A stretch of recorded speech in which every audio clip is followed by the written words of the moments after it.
To make s'mores cake in a jar, you need salt, pure vanilla extract, pure baking soda, butter, heavy cream, sour cream, graham crackers, Hershey's cocoa, marshmallows, light brown sugar, a single egg, milk, flour, and mason jars. First things first, you need to cut yourself half a stick of butter.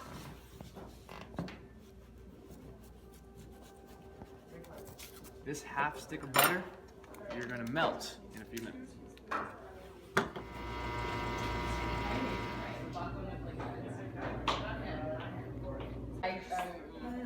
Alright, so now we're gonna mix the graham crackers, some melted butter, and some salt. We were fortunate enough to get some pre-crushed graham crackers, but for you guys at home making this, feel free to use your everyday graham crackers. Just mash them up, and then you'll get something that looks a little like this. So we'll start out by getting the butter in here. Well, we always want to go liquid first. And then we're going to slowly sprinkle in the crushed graham crackers. Just slowly, you don't want to go too much at a time.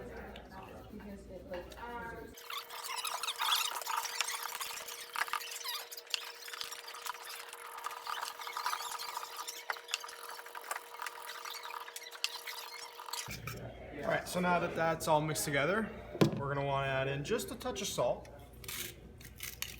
There we go. And there you have it, the crust for our cake. Alright, so once you have your crust for the cake, you're going to want to take your mason jar and a little Pam. Just spray a little bit. So that's probably good enough. The Pam, just make sure it doesn't stick to the bottom of the mason jar. And then you want to take a tablespoon, and you're probably aiming for around the 2 to 3 ounce mark on the jar. And all you're going to do is you're going to take the tablespoon and then just press it down to the bottom. You're going to repeat this for all of the mason jars until you are out of graham cracker crumbs.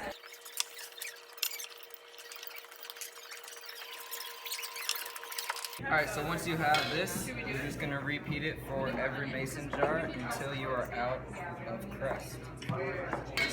So this is what the final product should look like for the base of the cake. You kind of want something like that, nice and packed down. Hey Derek!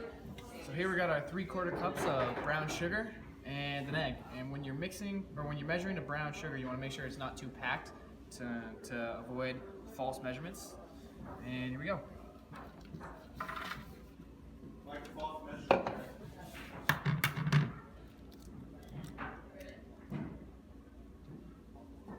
little slimy today. And when you're mixing these two, you want to make sure you mix it till they're smooth and there's no clumps. Really get that yolk all around there. Mash up whatever clumps you got left in the sugar. Now the eggs will firm up when they're cooked, helping cake batter set in the oven. And the egg yolks contain fat, as well as lecithin, an emulsifier that allows fats and water to mix smoothly and ensures even texture. The sugar breaks up gluten, keeping the texture nice and tender.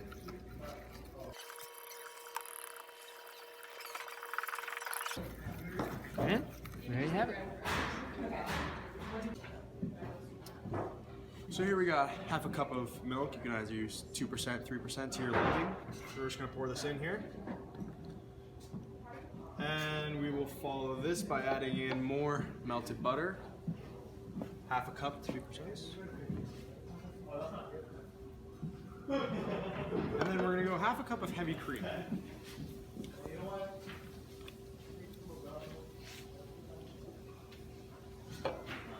It's not good when the thing's still on. Yeah.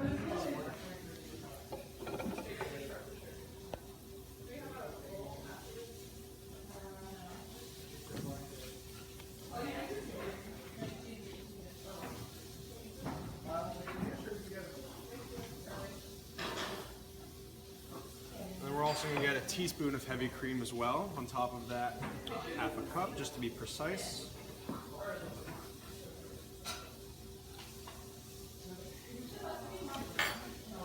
And then we're gonna get a teaspoon of vanilla extract, and because of limited resources, we're gonna be using tablespoons, and we'll just give it like half a tablespoon.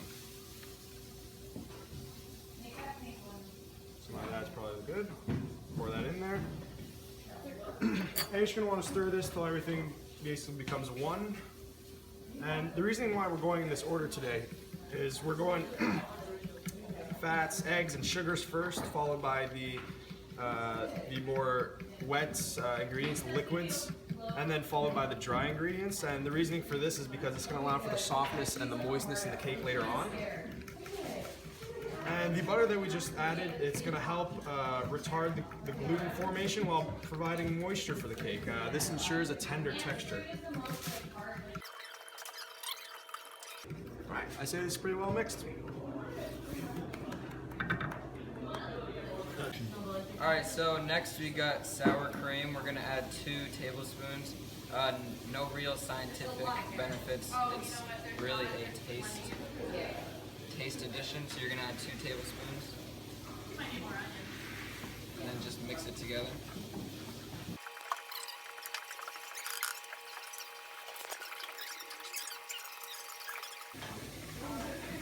Alright, so once you got that mixture all set, we're going to move over to some dry ingredients. We've already measured out our cocoa powder. We used a 1/4 cup of that.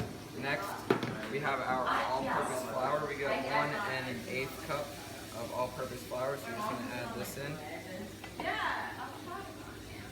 Kind of sift it together. And then our last dry ingredient that we're going to use, baking soda. We're going to use 3/4 teaspoon.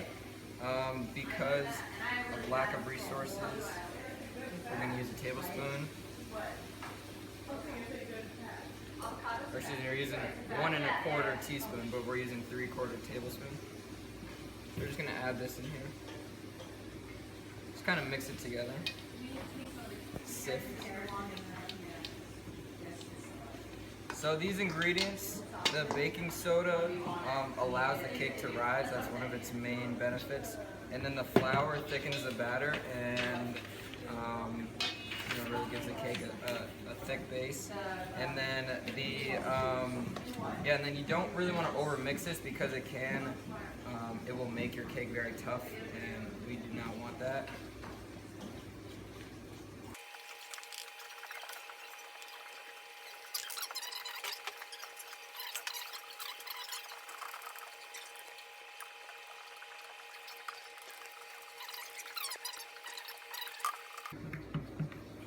Alright, so now we have our cake batter.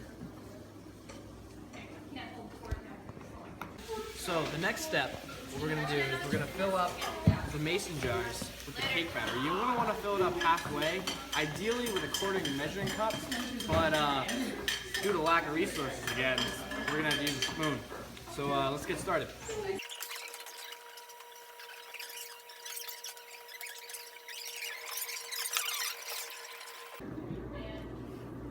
Alright, so here we have our cake added to the crust. All of these are now finished and ready to put in the oven. We're going to cook at 350 for 30 minutes. And here we've got a baking sheet, and you want to fill the base with water. Now we're just going to throw these jars in here and throw them in the oven. Alright, so after 30 minutes at 350, what you're going to want to do is just take the marshmallows, put 4 to 5 in each one.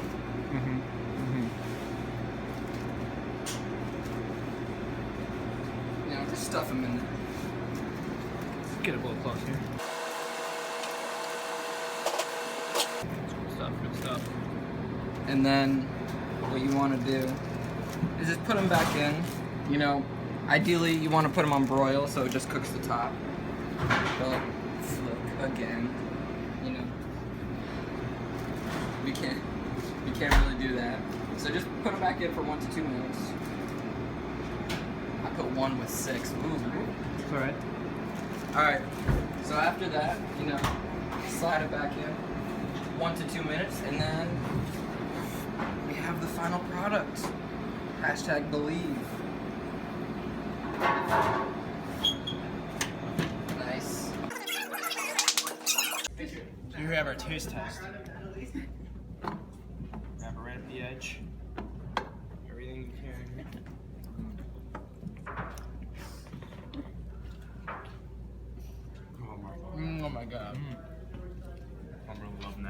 heart attack. Get the in chocolate the at the end. jar. Oh my god. Get the chocolate right at the end. That is something special. This should be like an eating contest.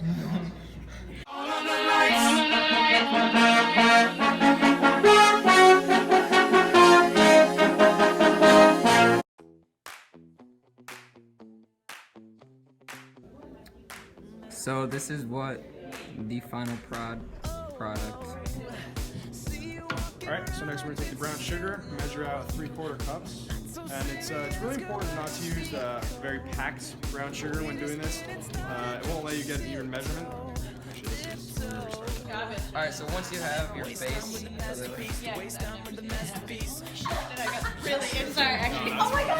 Alright, so once you have your crust or base of the cake, you're going to want to take your mason jar, spray it with a little... Is